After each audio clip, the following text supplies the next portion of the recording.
السلام علیکم ورحمۃ اللہ وبرکاتہ یا حی یا قیوم برحمتک استغیث فاصلح لی شأنی کلہ ولا تکلنی الی نفسی طرفۃ عین۔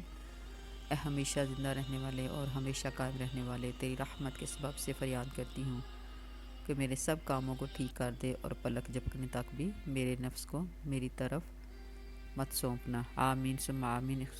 خوبصورت سی دعا جو اس سلسلے کی خاص دعا ہے، اس سے اپنی آج کی ویڈیو کا آغاز کرتی ہوں، جس کے بارے میں آج میں روزہ توڑنے اور روزہ نہ رکھنے والوں کے بارے میں بتانے لگی ہوں اور اس کا کفارہ کیا ہوگا۔ ابو داؤد اور ابن ماجہ اور بخاری کی حدیث بیان کرنے لگی ہوں۔ ان ابی ہریرہ رضی اللہ تعالی عنہ ان رسول اللہ صلی اللہ علیہ وسلم قال من افطر یوما من رمضان من غیر رخصۃ ولا مرض لم یقضی یوم الدہر کلہ وان صامہ۔ نبی کریم حضرت ابو ہریرہ سے روایت ہے کہ نبی کریم صلی اللہ علیہ وسلم کا ارشاد ہے کہ جو شخص قصداً بلا کسی شرعی عذر کے ایک دن بھی رمضان کے روزے کو افطار کر دے یا توڑ دے، غیر رمضان کا روزہ چاہے تمام عمر کے روزے رکھے اس کا بدل نہیں ہو سکتا۔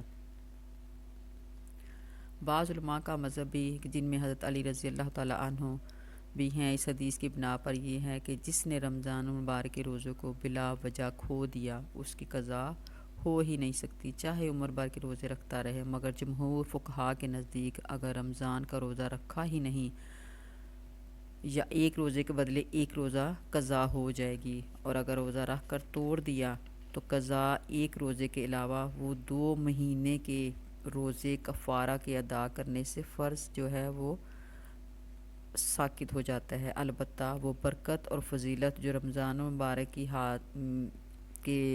رمضان مبارک میں ہے وہ ہاتھ نہیں آ سکتی۔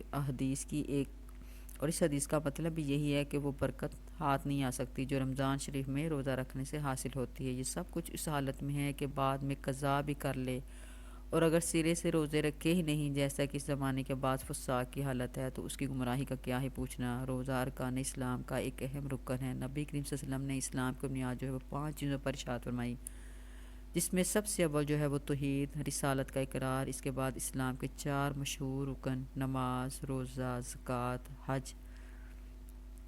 کتنے مسلمان ہیں جو مردم شمار میں مسلمان شمار ہوتے ہیں لیکن ان 5 میں سے ایک بھی نہ کرنے والے نہیں۔ سرکاری کاغذات میں وہ مسلمان لکھے جائیں گے مگر اللہ کی فہرست میں وہ مسلمان شمار نہیں ہو سکتے۔ حتیٰ کہ حضرت ابن عباس رضی اللہ تعالیٰ عنہ کی روایت میں ہے کہ اسلام کی بنیاد جو ہے 3 چیزوں پر ہے کہ کلمہ شہادت اور نماز اور روزہ۔ جو شخص ان میں سے ایک بھی چھوڑ دے وہ کافر ہے، اس کا خون کر دینا حلال ہے۔ بعض علماء کے نزدیک نبی کریم صلی اللہ علیہ وسلم کے ارشادات ایسے لوگوں کے بارے میں سخت سے سخت وارد ہوئے ہیں۔ فرائض کی ادا کرنے میں کوتاہی کرنے والوں کو اللہ کے قہر سے بہت زیادہ ڈرنے کی ضرورت ہے کہ موت سے کسی کو بھی چارہ نہیں، کوئی اس سے بچ نہیں سکتا۔ دنیا کی عیش و عشرت بہت جلد چھوڑنے والی چیز ہے۔ جو کارآمد چیز ہے وہ صرف اللہ کی اطاعت ہے۔ بہت سے جاہل تو اتنے ہی پر اکتفا نہیں کرتے بلکہ وہ روزہ بھی نہیں رکھتے، لیکن بہت سے بددین زبان سے بھی اس قسم کے الفاظ بک دیتے ہیں جو کفر تک پہنچا دیتے ہیں۔ مثلا روزہ وہ رکھے جس کے گھر کھانے کو نہ ہو، یا ہمیں بھوکا مارنے سے اللہ کو کیا مل جاتا ہے، یہ عام سننے کی باتیں ہیں، وغیرہ وغیرہ۔ اس قسم کے الفاظ سے بہت زیادہ احتیاط کی ضرورت ہے اور بہت زیادہ غور و اہتمام سے ایک مسلمان یہ جو مسئلہ جو وہ سمجھ لینا چاہیے کہ دین کی چھوٹی سی چھوٹی بات کا بھی مذاق اڑانے سے کفر کا سبب بن سکتی ہے۔ اگر کوئی شخص عمر بھر نماز نہ پڑھے، کبھی بھی روزہ نہ رکھے، اسی طرح اگر کوئی فرض ادا نہ کرے، بشرط یہ کہ اس کا منکر نہ ہو، وہ کافر نہیں۔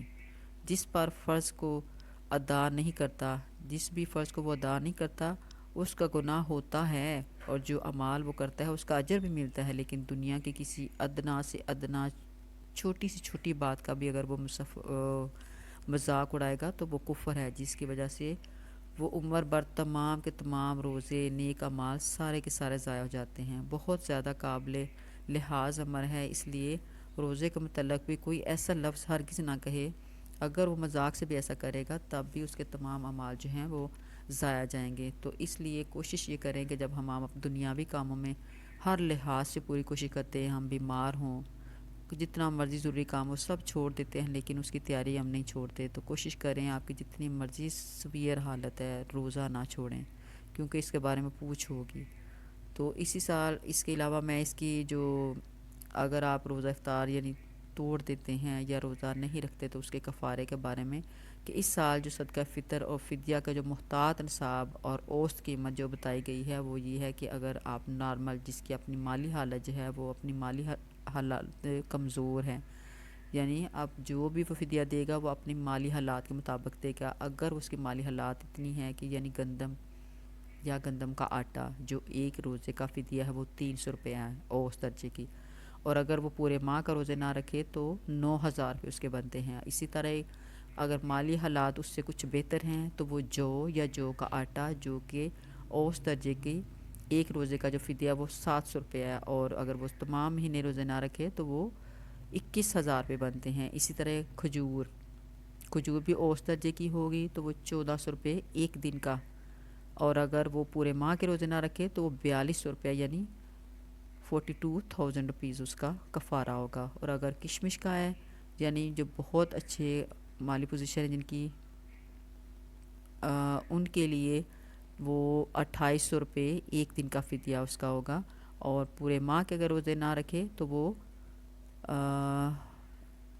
84,000 روپے اس کا فدیہ ہوگا۔ تو کوشش کریں جو بھی آپ کا بنتا ہے اپنی مالی حالات کے مطابق کریں۔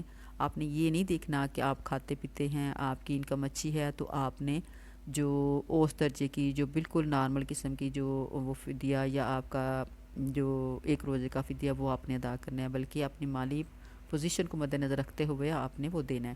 تو کوشش کریں کہ کسی بھی حال میں ہوں اللہ تعالیٰ کے لیے، اپنے لیے، جنت کے حصول کے لیے، اپنی دنیاوی اور آخرت کو بہتر کرنے کے لیے روزہ نہ چھوڑیں۔